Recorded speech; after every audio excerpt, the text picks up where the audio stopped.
what can you tease about the events that take place? We have three timelines. What can you tease about the events that take place between the first timeline and the second timeline? Because, Megan is very much in the sense like, why is this girl here? I'm not really feeling it. Then we get to the second timeline and she's like, oh, this is my bestie, this is my homegirl, like, this is my ride or die. So what can you tease about the things that happen in between that we're going to learn about how they develop this close relationship that kind of even exists in the third timeline, though we're still trying to piece together what that even is?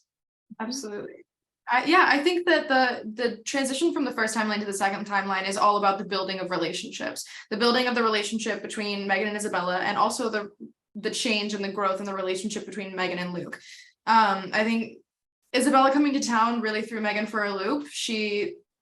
Isabella is everything that Megan doesn't really like, but I think that's more of a projection than anything. But Isabella kind of comes to town and convinces Megan to loosen up a little bit and to be a regular teenager. Megan had to grow up really fast and she's super like straight A, kind of goody two shoes, doesn't really like break any rules.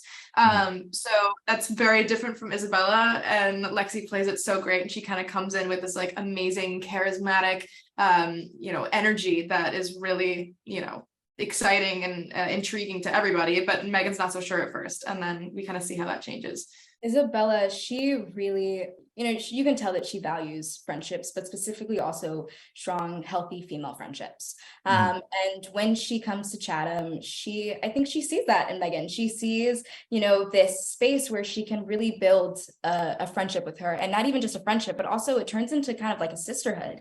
They really become close. And at first, Megan she pushes back, but Isabella kind of has this mindset where it's like, she's not going to stop. She's not going to back down until like she really gets what she wants. And she's able to charm Megan into, finally liking her and being cool with her. And I think that, that arc, being able to see, just how tight they get, even in the span of like a couple of months, is really beautiful. Griffin, for you, we learned at the end of the first episode that, Luke was very central to the mystery of what's going on. And, I'm even trying to piece together like what possibly could have happened, by the time we get to the end of episode 1. So how did knowing, his fate that we learned at the end of the pilot impact the way you approach the character throughout the rest of the season?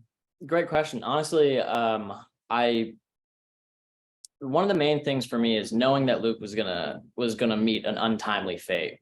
I wanted to build everything up to drive that nail in as hard as possible, to make that, the stakes as high as possible, to make people actually feel sad for him, and wish it didn't happen, and just be invested in him in general. So early on, one of the main things I was trying to do was just make Luke seem as innocent and nice and likable as possible, get along with everyone, smile on his face, cracking jokes, being goofy.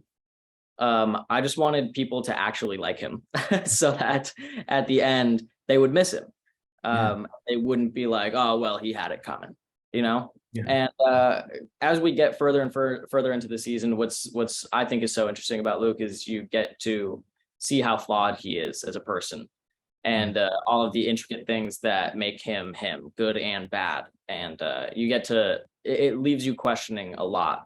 I don't think he deserved what he got in the end, but it's definitely, you go on an interesting journey of like, do you like him, do you not? And I thought that was really interesting, and knowing where it was going to end made everything in the beginning and the middle ground a lot more fun to play with, because I knew the reaction I was going for at the end, so everything else was just a build up to that, I think.